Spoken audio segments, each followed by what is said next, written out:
네, 펀더멘탈 투자 가겠습니다. 페트라 투자자문의 용환석 대표 나와 있습니다. 안녕하십니까? 예, 안녕하십니까?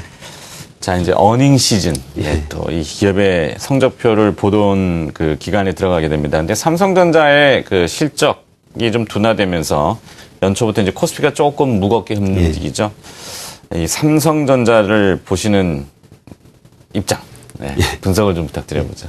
그 삼성전자가 우리나라 그 시가총액에서 차지하는 비중이 워낙 크다 보니 또 그 삼성전자의 부품이나 그 장비를 공급하는 회사들도 어떻게 보면 주가가 비슷하게 움직이기 때문에 그렇게 생각하면 비중이 아주 큽니다. 따라서 삼성전자 주가를 얘기하지 않고 그 코스피 지수를 얘기하는 것은 좀 힘들지 않나 하는 생각입니다. 근데 그런 의미에서 최근 이제 삼성전자 그 작년 이제 4분기 그 실적이 그 예상치에 못 미치면서 주가가 하락을 하고 또 코스피 지수에도 연초에 큰 영향을 미치고 있습니다. 이제 그런데 사실 그 예상보다 낮게 나왔다는 것 자체가 중요한 것은 아닌데 예상이 틀릴 수도 있기 때문에 근데 그 다음에 이제 그래프도 준비되어 있지만 2011년부터 그 이제 분기 실적이 전년 동기 분기 대비 이제 증감률을 이제 나와 있는데 보시다시피 2011년 이후 12년부터는 계속 빠른 속도로 증가하다가 그 증가하는 속도가 계속 줄어들더니 이제 급기야 이제 마이너스로 이 되면서 아마 이제 우려감이 큰 것 같습니다. 이제 하지만 이러한 그 스마트폰 부분, 특히 이제 삼성전자에 많은 이익을 안겨줬던 고가폰 부분의 성장이 뭐 정체됐다든지 또 가격 경쟁이 치열해져 뭐 이런 이슈들이 사실 갑자기 나온 게 아니라 뭐 오래전부터 알려졌던 이슈가 하다 보니 어떤 면에서는 이미 주가에 많이 반영이 돼 있다고 보여집니다. 그 다음 표에 보시는 바와 같이 이제 2013년 작년 같이 사실 이제 4분기 실적이 안 좋지만 전체적으로 보면 그래도 이제 많이 재작년보다 증가가 돼 있는데 이제 현재 주가가 이제 이익 대비 주가 비율인 이제 PER 비율을 보더라도 6.7 정도밖에 안 되고 굉장히 낮은 수치인데 삼성전자가 어떤 면에서는 경쟁력 등을 볼 때 훨씬 높은 수치를 해야 되는데 이제 이 이야기는 이미 이익이 많이 줄어들 것이 이미 주가에 반영되어 있다는 이제 그런 면으로 보이기 때문에 앞으로 또 뭐 연초에는 그랬지만 또 삼성전자 주가가 또 크게 많은 영향을 그만큼 미치지는 않을 것으로 보입니다. 네, 이 삼성전자의 시장 지배력이 지수 전체에도 비중이 큰 편이지만 산업 전체에도 말씀하셨듯이 실제 코스닥이라든지 거래소 유가증권 시장에 상장되어 있는 기업 중에 삼성전자하고 연관성 있는 기업들이 세어보진 않았지만 굉장히 많지 않습니까? 예, 굉장히 많습니다. 네, 그만큼 뭉쳐 있다라는 이 단점도 분명히 있는 것 같아요. 삼성전자의 올해 코스피 지수에 대한 영향을 또 어떻게 보시는지요?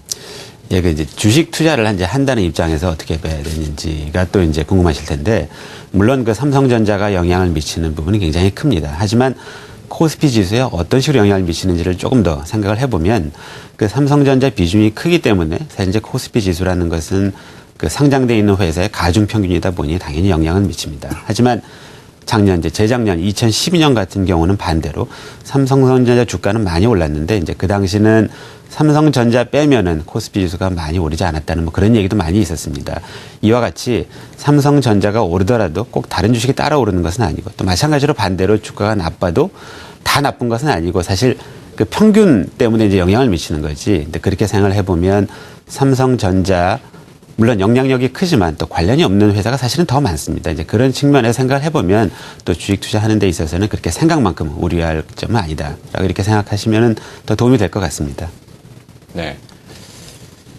자, 일단 삼성전자는 삼성전자고, 삼성전자가 비중이 높은 건 사실이지만 전체가 다는 아니니까. 자, 쪼개보면은 그러면은 또 관심 있게 봐야 될 기업들이 분명히 있을 거 아니겠습니까? 어떤 기업들을 보고 계십니까? 오늘 소개시켜드릴 회사는 인터파크인데요. 인터파크요? 인터파크도 삼성전자의 실적과는 크게 영향이 없는 이제 그런 업종의 회사 중에 하나입니다. 이제 인터파크는 우리나라 처음으로 이제 전자 상거래를 시작한 회사이고 또 데이콤의 사내벤처로 시작한 이제 그러한 특이한 좀 어떻게 보면 특이하다고 볼 수 있는 그러한 회사입니다. 또 여러분들이 잘 아시는 이제 G마켓을 성공적으로 사업을 해서 결국은 이제 이베이에 매각을 했고 또 이 매각한 대금으로 재작년에 그 삼성그룹으로부터 그 아이마켓 코리아라는 회사를 이제 인수해서 현재는 이제 주력 사업으로 있습니다.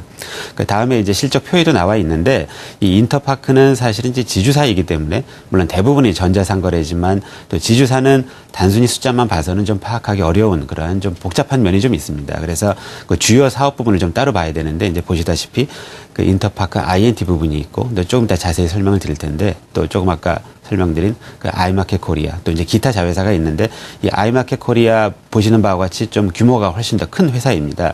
조금 더 이제 자세히 보시면은 그 인터파크 INT라는 이제 자회사는 거의 뭐 90% 이상 거의 대부분을 이제 지분을 보유하고 있고 이 아이마켓 코리아는 그 40% 못 미치는 이제 지분을 보유하고 있는데 또 별도로 상장되어 있는 회사입니다. 근데 그러다 보니까 회사 규모는 커도 이익이 더 커도 또 지분 가치가 적기 때문에 이제 그 인터파크 지주사에 미치는 기여도는 저는 그 비슷하다고 볼 수가 있고 이제 나머지 자회사들은 숫자는 많지만 또 그 영향이 없기 때문에 이제 크게 보면 이 B2B 부분을 하는 아이마켓 코리아 또 나머지 INT 부분 이제 두 부분을 이제 보시는 것이 맞고 또 이 아이마켓 코리아는 이제 기존에 이제 사실은 삼성그룹의 그 관련 이제 그 계열사로서 그 삼성그룹의 그 MRO라고 불리는 이제 소모성 자재를 공급하는 회사였는데 이제 인터파크에서 인수를 했습니다. 그리고 이 INT 부분을 조금 더 자세히 보시면은 이 INT 부분은 크게 이제 네 부분으로 나뉘어 있습니다. 그 도서 부분이 있고 이제 온라인으로 다 판매를 하는 이제 전자상거래인데 도서 부분이 있고 이제 회사에서 ENT라고 불리는 부분은 이제 엔터테인먼트 주로 이제 공연이죠 공연. 그 다음에 그 일반적인 쇼핑 그 다음에 이제 투어 부분이 있는데 이 중에서 그 도서라든지 이제 공연 부분은 그 어떻게 보면 이제 성장성이 아주 높지는 않지만 또 반대로 그 굉장히 독점적인 이제 인터파크에서 뭐 그런 그 시장 장악력을 가지고 있고 또 반대로 투어 쇼핑 부분은 또 경쟁은 그보다는 좀 많지만 또 그 성장성이 이제 많이 있는 이제 그런 부분입니다. 근데 이제 특히 이 INT 이 자회사는 그 2월 달에 그 이제 상장 예정되어 있고 이제 곧 이제 1월 중에 이제 그 예정이 되어 있는데 이제 그러다 네. 보니 또 따로 이제 투자를 할 수 있는 이제 방법도 있습니다. 근데 이제 이 중에서 그 최근에 인터파크 자체가 투어 부분의 성장성으로 그 주가가 이제 많이 올랐는데 요 투어 부분을 좀 자세히 보시면은 투어라는 거는 이제 여행. 여행이죠. 그 이제 왼쪽에 이렇게 뭐 이게 색깔이 비슷해서 잘 안 나와 있지만 그 우리나라 그 여행의 추세가 이제 과거에 이제 많은 부분이 이 이제 패키지 여행에서 조금 더 직접 뭐 항공편이나 그 숙박을 직접 예약해서 여행을 가는 이런 부분이 비중이 계속 커지기 때문에 이제 온라인으로 직접 예약하는 이제 이런 부분이 계속 커지고 있습니다. 이제 그런 이제 인터파크는 지금까지는 그 항공권을 온라인으로 판매하는 그런 부분을 이제 주로 했었는데 실제 온라인 발권 부분에서는 우리나라에서 그 점유율이 거의 1등 할 정도로 강세를 보고 있고 이제 향후 뭐 호텔이나 이런 쪽으로 계속 이제 사업을 확장해서 그런 측면에서 이제 성장 잠재력이 굉장히 크다고 이제 보여집니다. 네, 인터파크 INT 일종의 앞서 뭐 도서 구매나 공연 티켓 예매 그리고 또 이 여행 부분 그리고 또 엔터테인먼트 요렇게 묶어가지고 따로 띄어낸 느낌?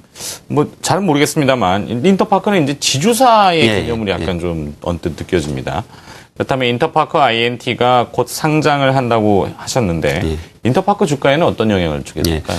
그래서 이제 지금 말씀하신 대로 지주사이고 지주사에 크게 보면 이제 두 부분이 있습니다. 그 INT 그 일반 소비자 B2C라고 불리우는 이제 그런 부분이 있고 아까 이제 삼성그룹에서 인수한 그 아이마켓 코리아는 그 일반 소비자가 아닌 이제 기업체에 이제 공급하는 이제 이런 부분인데 이 아이마켓 코리아는 따로 상장이 돼 있어서 그 부분만 투자를 할 수 있는 이제 그런 방법이 있었지만 INT 쪽은 없었기 때문에 지주사를 통해서 투자할 수밖에 없었습니다. 하지만 별도로 상장이 되면 그 어떤 면에서는 이제 어저께 사실은 이제 인터파크 주가가 많이 올라가긴 했지만 다른 지주사와 마찬가지로 또 지주사는 또 자회사가 별도로 상장이 돼 있을 때는 약간 디스카운트가 되는 요소가 있어서 이제 그런 가능성도 없진 않아 보입니다. 이제 반면에 INT는 이제 현재 예상된 공모가를 보면은 그 PER 기준으로 한 20 정도를 예상이 되는데 어떻게 보면은 전체 코스피 대비 높은 가격이긴 합니다. 하지만 이 분야 자체는 사실 이제 인터파크는 또 이제 그 전자상거래긴 B2C이긴 하지만 그 중에 이제 여러 분야가 있는데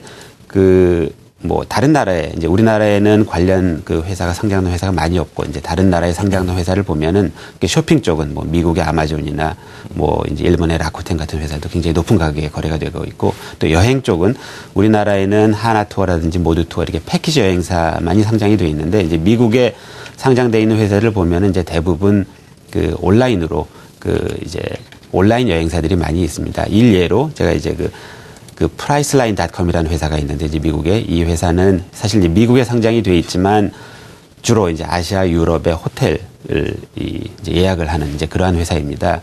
이 회사는 사실 지금도 높은 가격에 거래가 되고 있고 또 과거 사실 뭐 이제 어느 시점부터 보냐에 따라 좀 다른데 그 뭐 10년 이렇게 보면은 뭐 60배 이상 올라갈 정도로 주가가 아주 좋은 그러한 회사이고 이외에도 뭐 익스피디아라든지 최근에 상장된 트립 어드바이저 이런 뭐 여러 회사들이 굉장히 높은 가격에 거래되고 있다 보니 물론 이제 미국 회사들은 대상이 글로벌이고 이제 우리나라 그 투어는 어떻게 보면 꼭 그런 가능성이 그만큼 크지 않아서 똑같이 볼 수는 없지만 어쨌든 뭐 성장 잠재력이 크고 하기 때문에 꼭 높은 가격에 공모가 되더라도 그게 꼭 나쁜 건 아니고 앞으로 그 잠재력이 크기 때문에 그런 시각에서 보시면 도움이 될 것 같습니다.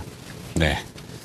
자, 오늘은 시장 전체에 영향을 주는 삼성전자 얘기 먼저 들어봤고요. 또 개별 기업으로는 인터파크, 그리고 또 인터파크 자회사 인터파크 INT가 곧 상장을 한다는 내용까지 분석을 들어봤습니다.